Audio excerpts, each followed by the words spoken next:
Where am I?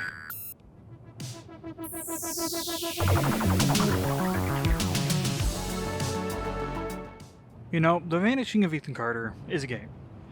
Not that we're trying to actually find him.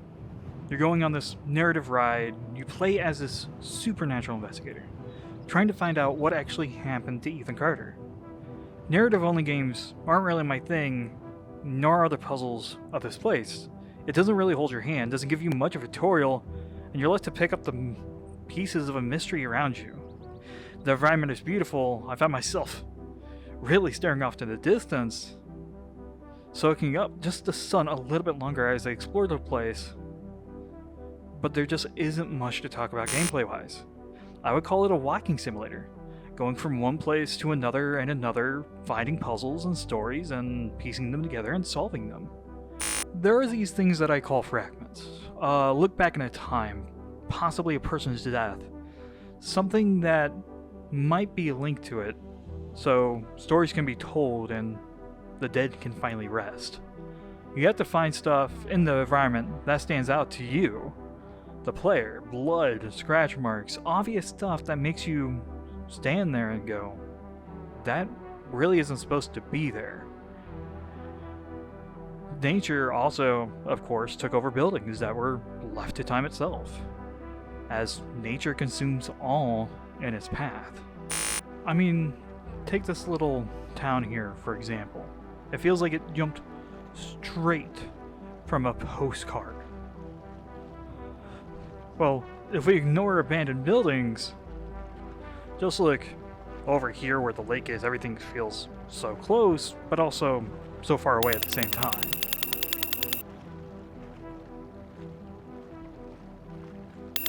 You're often rewarded for going out the beaten path, encouraging you to explore and find the clues laid out before you. The music was nice, not too loud, not too quiet, but nothing really stood out about the soundtrack to me. Some puzzles are really clever, like here you experience what I would call a reality shift. You need to enter the house where Ethan lived, sort of memorize the rooms and go back into the house on the hill and solve that puzzle of which rooms go where. Nothing innovating, but nothing to write off as well. I thought it was one of the few things that was rather interesting about this game. Here inside this house, we hear the voices of old, giving us an idea of what's going on. How there is a demon called the Sleeper, how it wants Ethan, supposedly he let it out. Here, we can tell the family members aren't exactly normal. But what is normal? I mean, you're watching me, a dog, talking about a game. Different people have different things they do to feel normal. Some watch TV, some talk to other people, and well, some pray.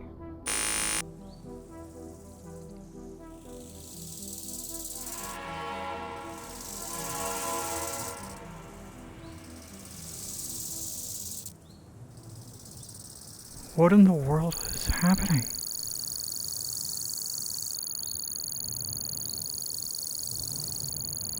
What is that? Here I think it shows what this story is about. People lived here, died here, had hopes, had dreams, laughed, loved, cried. Stories started here and ended here. I've never been religious, but I stopped outside the church just for a couple moments, just to really gawk at it. And as I walked among the graves to see if something was interesting, I got rewarded for my curiosity. A murder. One of several I stumbled across. Truthfully, this wasn't the first murder, but it was the first I was able to piece together. It's one of the things that frustrates me about the game. You have to figure out the order of events of the murder, and you're left to guess. Sometimes you're able to get a good educated hint in, and other times you're just left trying to figure it out. But just beyond this murder, I saw orange lights. Like any moth to a flame, I followed those lights. Here is where we get our first note. The first of several. To get here, though, we had to answer some questions. For example, does death bring peace or suffering? Would you prefer anonymity over notoriety? Is betrayal caused by inequality or injustice? Does sin come from the heart or the mind? What is your credit card number and details? Okay, I'm making the last one up, but still, it shows something is at play here. Something way bigger than we possibly know. The first note we get is about a mother giving birth to a child. One she didn't ask for, but given to her by the witch. She cried joy, then fear, then sadness, but she lost her beauty giving birth to this boy. And when the boy was old enough, he climbed his way up the mountain to see the witch where she lived. He asked her if she could make his mom beautiful again. She asked him questions, and seemingly satisfied, she then said she lied to the mother about the boy. And just like that, the boy was gone. Right beside it, a note from Ethan's mom saying sorry for yelling at him, and how he's precious to her. Why does it all sound oddly familiar to me? Here, in these mines, we discovered another note. It talked about a monster, and it hints at the demonic force that plagued the town. It talked like it was going to flood the world. How the workers of this mine almost opened the seal for it to go free and flood it. But one dared to go against it, and kept it sealed away. And a father would try to seal away the horrors of a world away from a child. And this is where Ethan's father died. He was an inventor, or supposed inventor.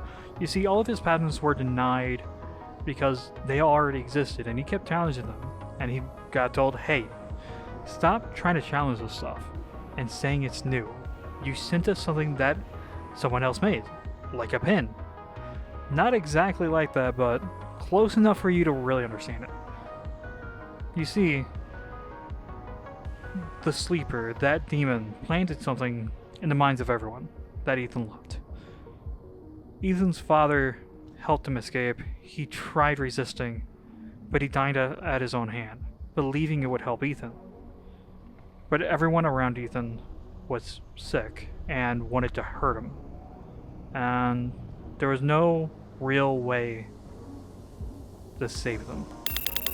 You see, the reason why we came here on this journey is to not only figure out what happened to Ethan, but also to see if Ethan managed to defeat this demon.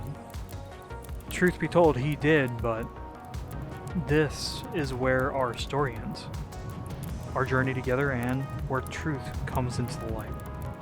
And the truth is bittersweet. Ethan wasn't a victim of demons controlling a family, but he was a storyteller, killed in a tragic accident. A fire started, and unable to escape. His family was unable to save him, and we arrived too late to really save him, and we wouldn't even be able to. You see, we were never meant to. We were never real. And we were just meant to help him move along to the next stage of his life. The afterlife. And maybe that's the perfect ending for this game. Nothing groundbreaking, nothing special, just a story to be told. Art to have in the world, and for us to enjoy it, and interpret it in any way we can.